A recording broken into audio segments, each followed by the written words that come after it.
Good afternoon. How's your day been? I'm talking on the day that Unai Emery, former Arsenal boss Unai Emery, was sacked by the club after a series of disappointing results. It's quite a tumultuous day, really, because the club have acted swiftly to install Freddie Ljungberg, Arsenal legend Freddie Ljungberg, as interim head coach. For what it's worth, I think it's a really, really positive move. Freddie Ljungberg is an absolute Arsenal legend. I saw about 95% of his games, home and away and all over Europe for Arsenal as a player. He was a fantastic player, very creative, full of flair, but he worked really hard as well, and he certainly delivered in terms of being part of a very, very successful era at Arsenal. Speaking from personal experience, I covered a lot of Arsenal under-23 games last season. Freddie Ljungberg, as you guys know, was obviously head coach of the under-23s. He's also in charge of the under-21 Checkatrade Trophy squad. And I did a lot of games, and I interviewed him a lot of times after matches, and we got to sort of know each other a little bit. And all I can say is he's a lovely guy. He's intelligent. He's charismatic. As I say, he knows the ethos of the club inside out. He's got a real leadership quality to him. As someone said, not every leader has to be a chest beater. He inspires respect, and people want to do things for him because of the way he conducts himself. He's always full of respect for anyone he comes into presence with and encounters, basically. He's a really, really good communicator. He's talked to, he basically knows everyone in football. He's a very, very respected figure, and he's admired greatly among the playing staff that were under him last year. He's obviously appointed to number 2 under Emery in May. I was actually the journalist who had a world exclusive on that. I actually broke the story that he was being promoted from under 23 boss to Unai Emery's assistant, alongside Juan Carlos Caicedo, who's also leaving the club today. Freddie Ljungberg is a really, really, really good appointment by Arsenal. You could argue basically that Unai Emery should have gone weeks ago, if not months ago. Having observed him at close quarters throughout last season, again, I probably went to 9 out of 10 of press conferences he held at Arsenal, the Emirates, London Colney, away games all around England and Europe as well. And I observed him from close quarters. And whatever you think about him as a manager, he was a very, very dignified person, very, very good human being. He was a real gentleman. He doesn't, if you're going to criticise someone, keep it purely professional. So obviously, if you're not interested, or if you're not impressed by his tactics, I should say, then that's absolutely fair enough. You can say that. And for me, I didn't think he was a particularly impressive tactician, even if he changed games, he changed formations for a lot of games, basically. But that aside, he didn't deserve any personal abuse, and he's certainly not got any personal abuse from ourselves at Gooner Fanzine TV and the Gooner Fanzine itself, because we could see that he was an honest man, a dignified man, a gentleman who was appointed on a lot of euphoria, but basically he just wasn't the right man for the job. We were all absolutely disappointed that he wasn't, and there were various issues that became clear during his 18-month tenure that he simply wasn't the right man for the job. You could obviously argue from the start in terms of being, appointing the 5 captains policy, which was just so un-Arsenal-like, basically. You don't need 5 captains, you need strong players. And to appoint 5 captains in his first summer, but basically I thought undermined him and didn't make him look particularly strong as a leader, which was probably his first mistake, to be fair. You can obviously track a lot of games during the unbeaten run of 22 matches during the autumn last year. There were a lot of games where Arsenal were lucky to come away with a result, or certainly come away unbeaten, basically. That papered over a lot of cracks. You could argue in the spring, when Arsenal basically, it got to sort of early April, there was a game at Everton I remember covering, Arsenal lost 1-0. If they'd have won that game, I know you could argue that if they'd have won every game, any particular game that they didn't win, it would have been a different story. But if they'd have gone there with a far more positive outlook, they would have beaten an Everton side there for the taking, basically. As it was, they went down with a whimper, basically, 1-0 to a very average Everton side at Goodison Park in early April. When it got to the Napoli game in mid-April, I was at both legs.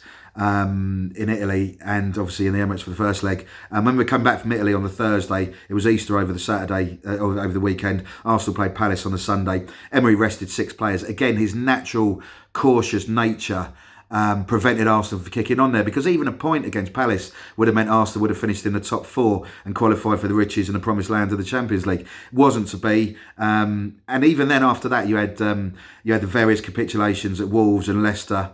And even Brighton at home, the 1-1 draw, which was desperately disappointing, that basically saw that Arsenal picked up 4 points out of 15. That was when the first sort of question marks really arose about Emery and his capability in terms of leading Arsenal to certainly to the top 4. There were a lot of question marks that were raised, which weren't eradicated by the Europa League final against Chelsea in Baku at the end of May. Was desperately disappointing for every Arsenal fan out there. Was desperately disappointing for anyone who travelled to Baku, basically. But it was desperately disappointing for those who believed in Unai Emery, because the team just didn't turn up against a Chelsea side. Admittedly played well on the night, but Arsenal didn't play well. Did we make Chelsea look better than they were? I certainly think so. Certainly on the back of the results that we'd sort of gained against Chelsea at Arsenal in January when we beat them. It was really, really disappointing to lose the final, the Europa League final, in that way. Forget about the issues around the Europa League final. That was UEFA's fault. It was a real shambles. It was just a really, really poor time to be an Arsenal fan. Obviously, if you threw in Spurs reaching the Champions League final as well. So that was another issue that made me doubt Emery. I'm sure you guys did as well. The start of the season, this season, was when it really, really kicked in, obviously, because there were performances. Even the Burnley game, Arsenal didn't actually play that well against Burnley. They got a 2-1 victory. Ceballos played really well. There was a lot of optimism, and I want optimism. I'm the most optimistic person in the world when I see something that makes me optimistic. And I thought Arsenal were going to have a really, really good season. But at the same time, there were still fundamental issues wrong with Arsenal under Emery. One of them was the inability to play properly from the back. The Watford game was the real defining moment for me. 2-0 up at half-time and absolutely cruising on a hot day. They should have just seen the game out. Watford were bottom of the division, offering nothing until half-time, until the second half. But it was the failure and inability of the Arsenal backline to play out from the back that really worried me and concerned me, and it concerned a lot of Gooners under Emery. It was really, really quite dispiriting to watch the actual shambles that the backline showed that day. I mean, anyone can play badly, anyone can defend badly, but that was the core ethos of Emery's time at Arsenal, to be able to play out from the back, and they were simply unable to play out from the back against Watford. It was just embarrassing, basically, and that's when you suddenly wonder: is it the Emperor's new clothes? Does Emery actually know what he's doing? Because he came in with the ethos of a high pressing game. I mean, there were glimpses of a high pressing game. I remember an early game against West Ham when Arsenal won 4-1 after the 2 defeats against Chelsea and Man City and Chelsea early in his tenure, and I thought maybe Arsenal have got a chance. The various other spells during the 22-match unbeaten run where Arsenal pressed in moments that you thought, this is what he's been brought in for. But it was never consistent. There was never a real game plan. They were never convinced in terms of, this is a team that can press. And it was the same with this is a team that can play out from the back. They simply couldn't under Emery. As I say, I observed him in a lot of press conferences last season. And while he should be lauded for attempting to speak in English, his communication skills with journalists was just simply not good enough. I remember writing shorthand in his early press conferences. But there was no point, because he just went off on rambling tangents that didn't actually get anywhere. It didn't make sense. And I gave up. I just used dictaphones after that. There was a funny time when early on again when my phone actually went off in a press conference, and he picked it up and he showed his humour. He showed his good nature. He showed the fact he was someone who could laugh at himself when he picked it up and said, "Oh, we're working," and sort of made a joke of it. Because if that was Roy Keane, I'm sure I would have got a lot more of a telling off, as it were. But that was a side of Emery that we never really saw. There were a couple of times when I sort of saw Emery really get animated. strangely enough, the 2 times I can remember were basically when he talked about orange juice, the benefits of orange juice for his squad and for sort of health benefits, basically. And the other time was when he talked about Peaky Blinders. It's great to have a character like that, but that was the only time I saw a bit of character. And for the most of the time, he was a man under pressure, and he didn't really show his true character, which is one of a gentleman, basically. The 3-2 victory against Aston Villa, which again papered over a lot of cracks. Normally you come out of a 3-2 victory after being 2-0 down or being behind, absolutely buzzing. There was a feeling of relief, but there was also a feeling of Arsenal got out of jail there because they simply didn't play well. There was other performances as well that just basically didn't convince in the slightest. And it was also strange just in terms of his tactics, because if you look at the cup games, the 5-0 against Nottingham Forest, the 4-0 against the A's, that was essentially a B team. But there was no one could understand why he wasn't picking Tierney at the time. Obviously, Bellerin was coming back to full fitness, but it was almost like half the players he was picking with the B team should have been in the first team anyway. So there was a confusion about tactics as well. The Man United game away at Old Trafford, again, we were there for that. That was very disappointing. It was probably the worst United side in 30 years that I've seen. And Arsenal made him look good in the second half, which was worrying in itself, really.